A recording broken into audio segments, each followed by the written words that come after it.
Tariki ya mbere Gashyantare umwaka w'1979 saa 3:30 za mu gitondo ku kibuga mpuzamahanga cya Mehrabad i Tehran muri Iran, wasohokaga mu ndege ya Air France 4721 ni Sayyid Ruhullah Mustafa Mousavi, umugabo wamenyekanye uburengerazuba bw'isi nka Ayatollah Imam Khomeini, umunyedini, umufilozofe n'umunyapolitike wayoboye impinduramatwara yagejeje ku ndunduro ubwami bw'abapahlavi muri Iran.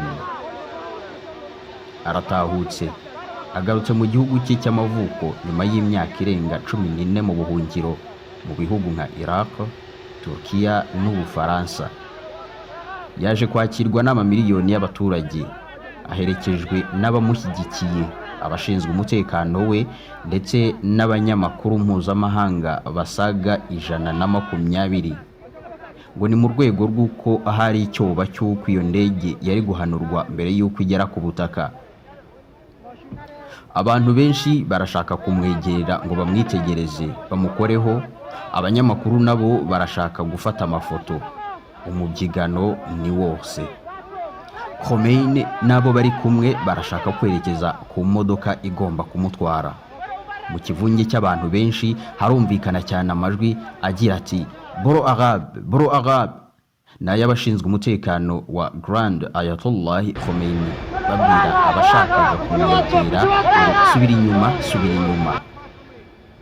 Biragaragara ko uyu mugabo wavuye mu gihugu yirukanwe kuri ubu bwo arashyigikiwe cyane, ariko we byose ntacyo bimubwiye igihe cyose ataragera ku ntego ye yo kuvana igihugu mu maboko y'ubwami bwica bugakiza kandi buvugirwamo n'abanyamahanga,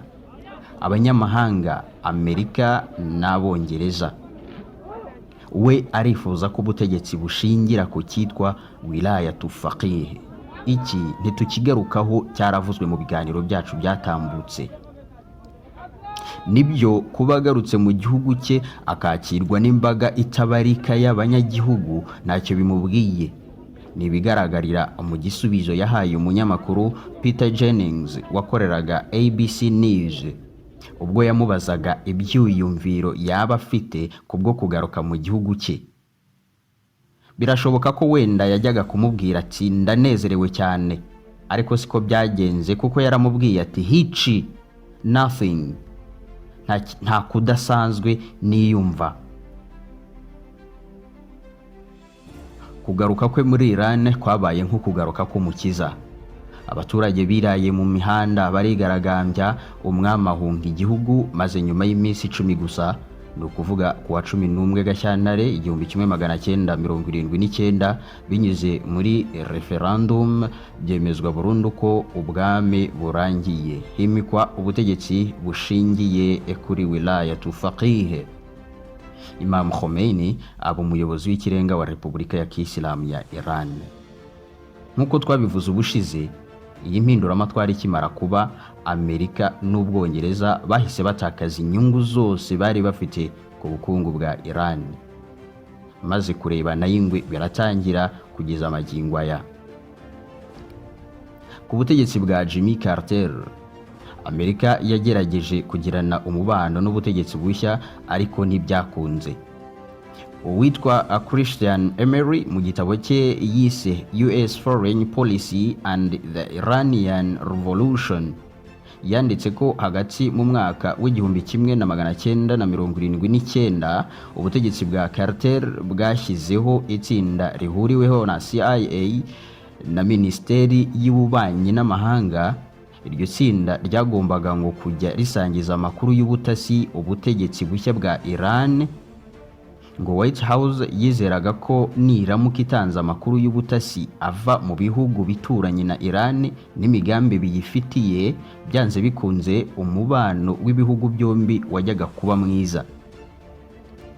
Mu gihe hari hakigeragezwa ibi, ari nako ku rundi ruhande ngo hacurwaga umugambi wo gutembagaza ubutegetsi bushya, urubyiruko rw'abanyeshuri rwari mu kiswe Muslim Student Flowers of the Imam's Line bateye ambasade ya Amerika muri Tehran, maze bafata bugwate abadiplomate 52 ba Amerika babamarana iminsi isaga 444 mu macumbi yabo, baza kubarekura nyuma y'amasezerano y'ibihugu byombi yabereye muri Algeria.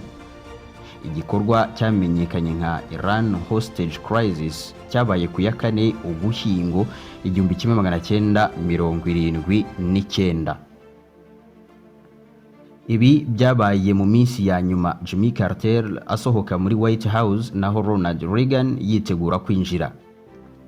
Reagan nawe ku butegetsi bwe yashatse kuzahura umubano w'igihugu cye na Iran, ariko nabyo byatanze ubusa. Hari mu gihe Iran yari ishyamiranye bikomeye na Iraq mu ntambara yabo yamaze imyaka 8 yose, kuva mu 1980 kugeza mu 1988.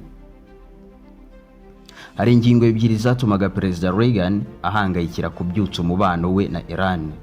Iya mbere, hari abanyamerika bari barafashwe bugwate n'umutwe wa Hezbollah muri Liban.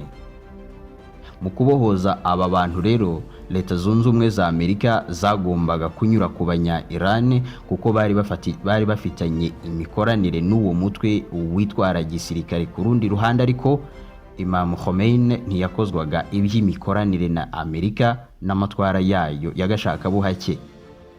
Niyo mpamvu ubutegetsi bwa Reagan bwifashishije Israel mu mwaka w'1985, maze mu ibanga rikomeye bakoresha bamwe mu bari abategetsi muri leta ya Iran batari bakomeye ku matwara ya Ruhullah, nk'uwabaye perezida wa 4 wa Iran Ali Akbar Hashemi Rafsanjani, bagirana ubwumvikane na Amerika ku kibazo cy'imfungwa z'abanyamerika zari mu maboko ya Hezbollah. Uwari umujyanama wa perezida Reagan ku by'umutekano, Robert Carl McFarlane, yakoreye uruzinduko i Tehran ngo aganire na perezida wa Iran imbona nkubone, ariko byaje kuvumburwa ko habayeho kurenga ku mabwiriza ya Kongere ya Leta Zunze Ubumwe za Amerika, kuko ngo uyu mugabo byaje kuvumburwa ko yaba yarafashije Iran kugura intwaro muri Amerika kandi yari yarafatiwe embargo. Ni byagaragajwe muri raporo y'amapaji asaga 200 yakozwe na komisiyo yiswe The Tower Commission, yari igizwe n'abantu batatu bashyizweho na Perezida Reagan ubwe. Ibi nabyo byarangiye havutse izindi ntugunda ziswe Iran Contra Scandal. Iran yari mu ntambara na Iraq yakuraga ibitwaro muri Amerika, ngo hari kubaho amasezerano rwihishwa, Iran nayo ikagurishwa ku ntwaro za Amerika, hanyuma nayo igafasha mu kubohoza imfungwa z'abanyamerika zari ziri mu maboko ya Hezbollah muri Liban. Ni ibiganiro bivuga ku mubano wa Iran na Leta Zunze Ubumwe za Amerika utarigeze ubashyashya kuva hagana mu 1979 kugeza maginga ya bakirebana y'ingwe, bahora mu makimbirane adashira, naho bahuriye ku nyungu iyo bahahuriye ntibabura kubura amakimbirane yabo. Mu kiganiro gitaha tuzavuga ku byaranze umubano w'ibihugu byombi ku butegetsi bwa George Herbert W. Bush ndetse n'abandi bamukurikiye. Tugushimiye ko wabanye natwe, wakoze cyane.